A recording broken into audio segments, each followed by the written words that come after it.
to look back at the last Forge FC contest. Simply stunning stuff! And finally, their goal! Here is Match and Review. My word, what a rocket! With Anthony Urciuoli on the Forge Audio Network. Hey, Forge fans, welcome however you may be watching and or listening. Anthony Urciuoli with you. Jessica Lisi is with us as well. And it's the match in review. Forge FC losing 1-0 at Winnipeg against Valour FC.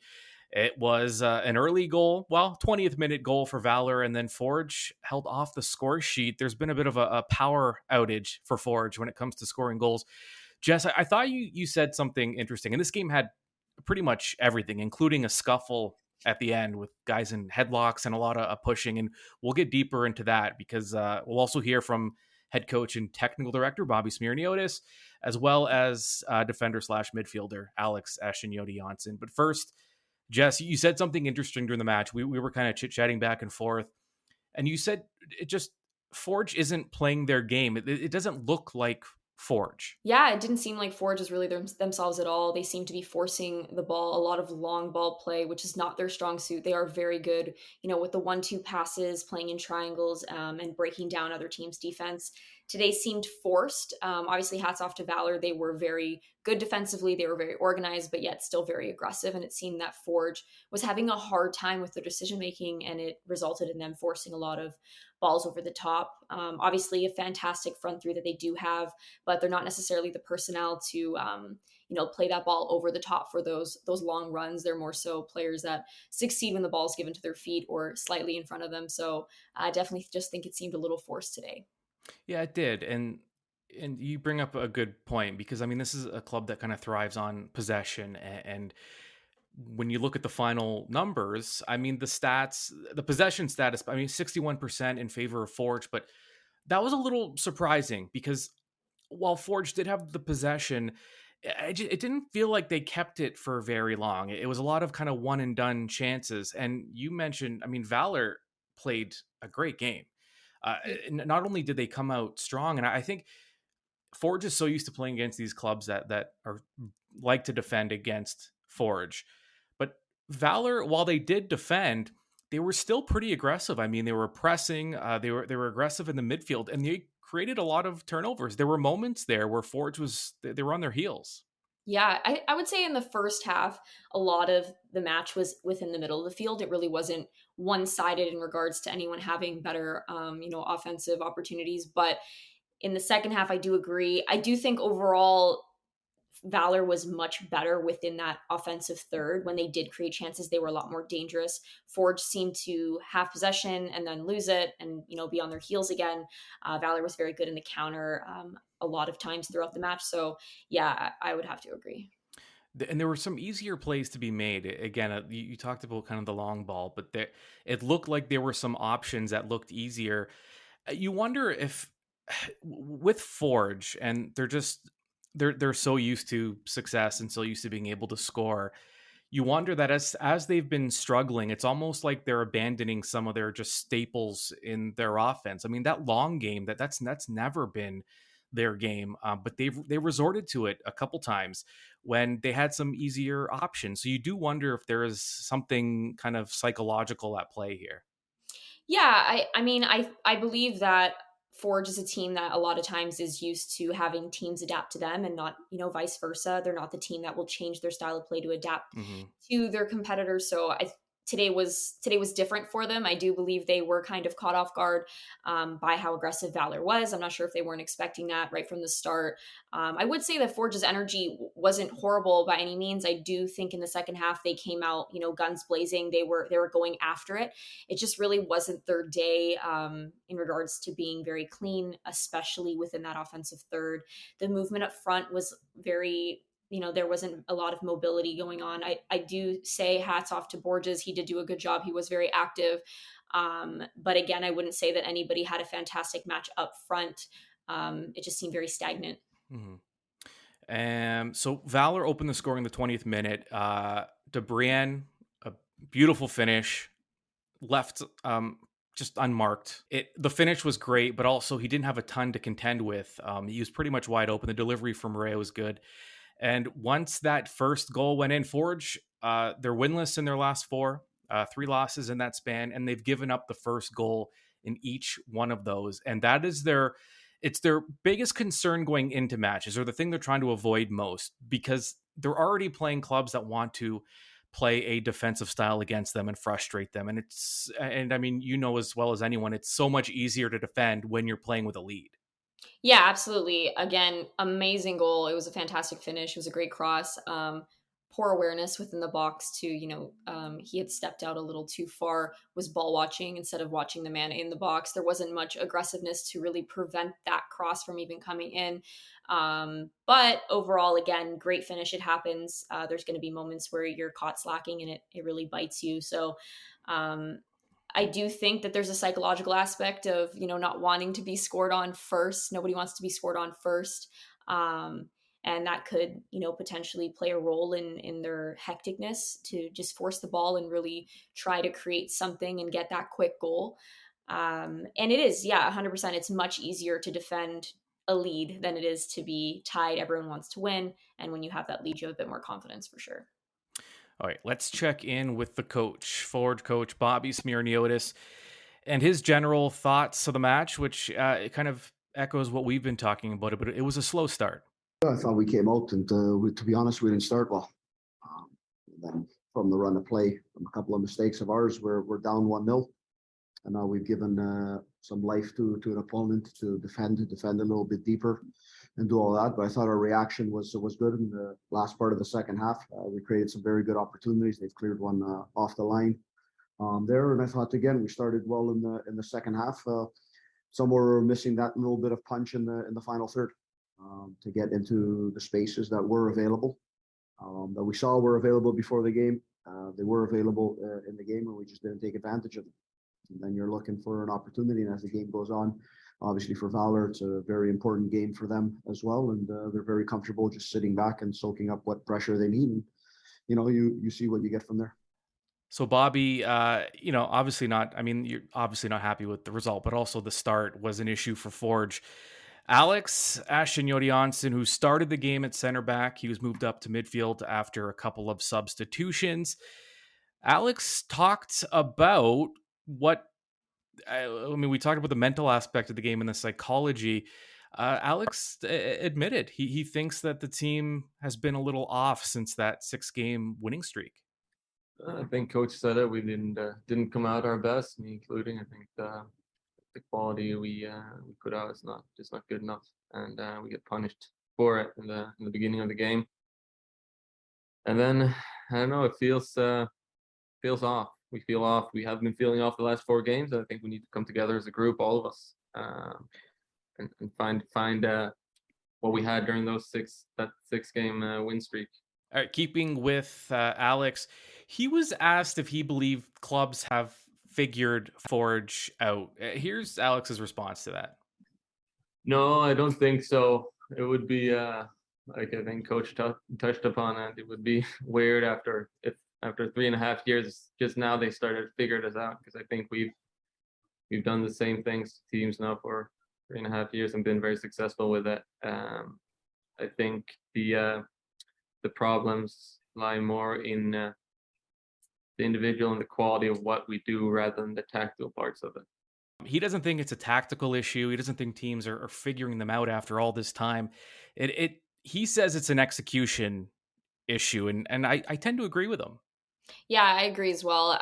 I believe that with such a great team, again, they have been playing the similar style the whole time that they've been in the league. So it's not just now that teams are really figuring out what it is that Forge is good at. If you're a solid team from front to back, you're gonna have bad games. It happens. So I don't believe that it's necessarily that teams are just figuring them out. I do agree that it is an execution where they got to execute much better than they have been. It's been working for them for the past few years. That's why they're always at the top of the table. So I think they just have to continue to get back into that mindset that they had previously to losing these matches. And I think it's really telling that you see the disappointment with Bobby and with Alex, and I'm sure a lot of what I'm seeing on social media and through the email. By the way, matchday@forgefc.ca if you want to. Questions and comments can be emailed there, but there's a lot of disappointment, but Forge they have a match in hand on the two clubs on above them in the table. If they win that match in hand, they're in first place. So, but I think it's telling that even though they are still, well within striking distance of finishing at the top of the table, the fact that they're as disappointed as they are kind of demonstrates that winning culture. They're just not used to these kinds of results, especially not 4 matches in a row. Yeah, definitely. It speaks a lot to their culture and their character of each and every one of the players, and obviously the coaching staff as well. That's what they're instilling into their men. So, yeah, it definitely does say a lot. Obviously, yes, they are still in the position to come first and to do great things, which I wouldn't say they haven't done great things this season. But yeah, these last few matches haven't been their game, but I just think they have to refocus and get back to what they're good at, and it can all work out for them. Yeah, so quick look at the table. I touched on it a bit there, but Atletico Ottawa's in top spot with 39 points. Cavalry, 2 points back. Forge, 3 out of first place, but as I mentioned, they have a game in hand on the two clubs on top of them. And Pacific now just a point behind Forge, and they're on they're level on matches. Valour, though, I've been counting Valour out for a while now, but they're showing me because they're 2 points out of a playoff spot, and with a win on the weekend against Forge, they would be level with Forge in points. So this match was huge for Valour. They got the first one, but they have their sights on the second one. And Jess, when you play the same club twice in the same week, I mean, there are no more secrets. There's no way you're going to kind of, out tactic the other squad at this point. It really just comes down to which team wants it more. Yeah, definitely. It is going to come down to grit and, who wants it more at the end of the day. And obviously Forge has a monkey on their back. They need to win that next match. Mhm. It's a pride thing at this point, more than anything. Obviously the result matters, but as a player, you never want to lose to the same team twice. So today was obviously a tough one for them, not their best performance. So that's one of the worst ways to lose as well, when you didn't do everything you could have, and the result really shows it. So yeah, it's definitely going to be a big match for them Sunday. Well, and speaking of Sunday, Moses Dyer, their Valor's leading scorer, will not be playing in that match because he was sent off in this one. And that brings us to the, let's see, we finished with 12 total bookings, 7 for Forge. That was 7 yellows. Valour had 5, and they had Dyer sent off after he had 2 yellows. And a lot of it came from the end here. I mean, it came to the point, Tristan Henry, Forge's goalkeeper, who was always kind of in the middle of things. I mean, he was involved at the end. There was a scuffle. Dominic Samuel, Forge center back, was in a headlock at one point by John Baptiste, who somehow got out of that without a booking, which was confusing. Yeah. And it got kind of ugly, but it can also be kind of a nice thing. I wonder, when you're a team struggling, and Forge has been struggling, these little skirmishes where teammates are coming to each other's aid and they're defending each other, and that the passion shows. I wonder if that's, you don't want to poke a bear that's kind of sleeping, and Forge, by their standards, have been sleeping in the sense that they aren't getting the results they want. I do wonder if when you finish a match that way, as Valour did, if you did poke the bear a little bit, because I mean, I would be shocked if Forge shows up on Sunday not fully motivated to at least get some revenge after the way this match ended.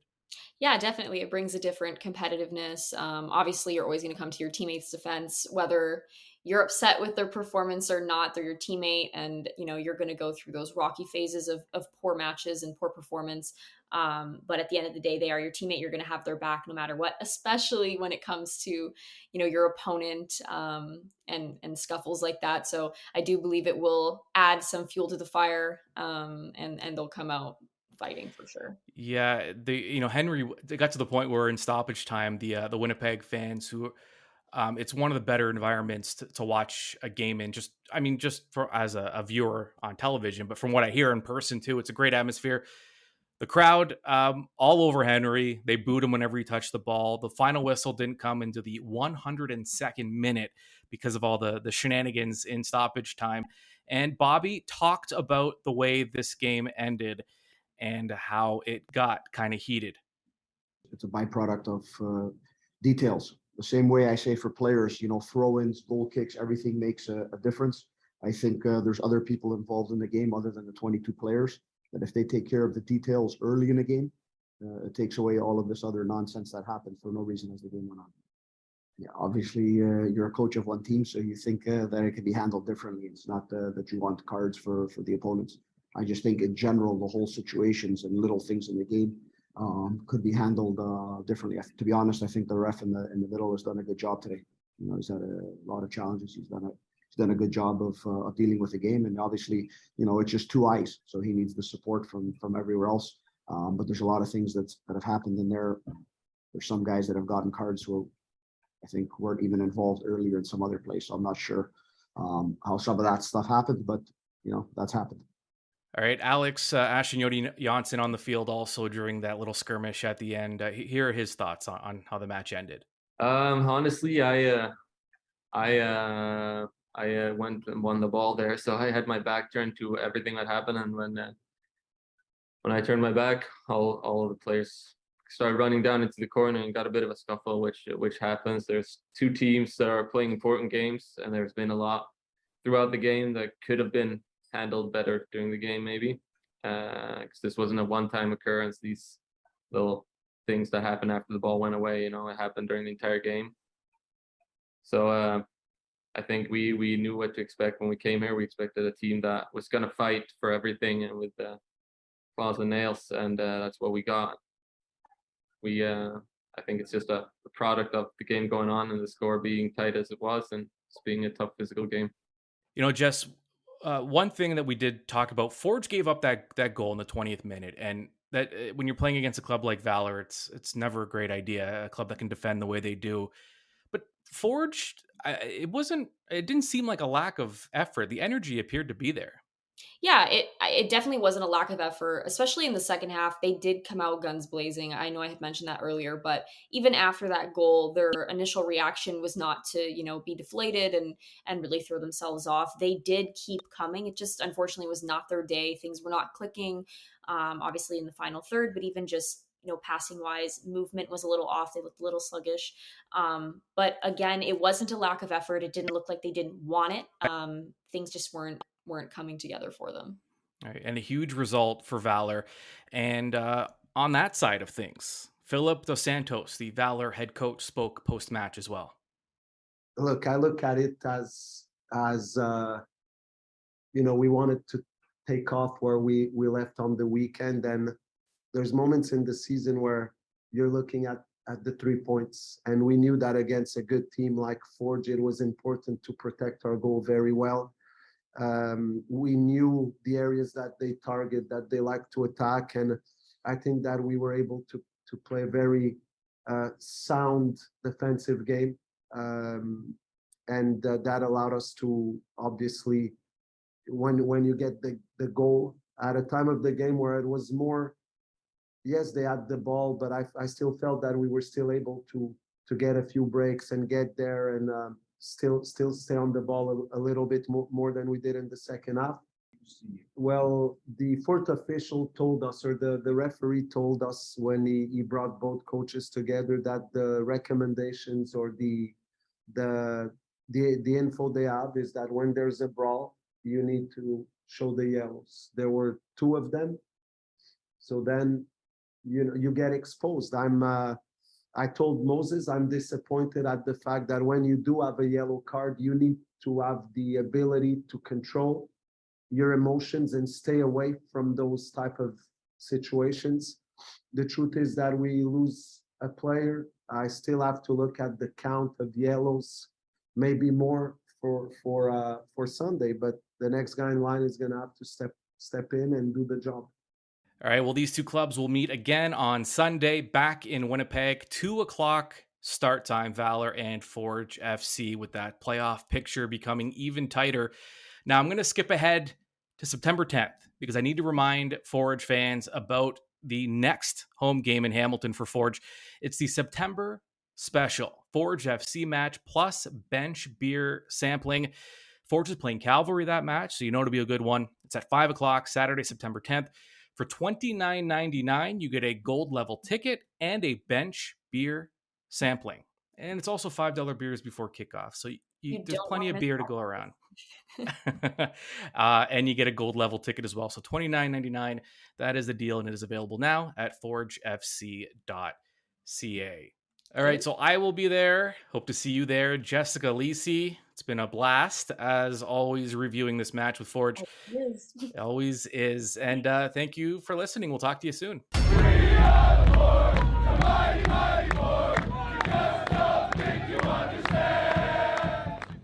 This has been Match in Review with Anthony Urciuoli on the Forge Audio Network. For the latest on all things Forge FC, subscribe on Spotify or wherever you get your podcasts.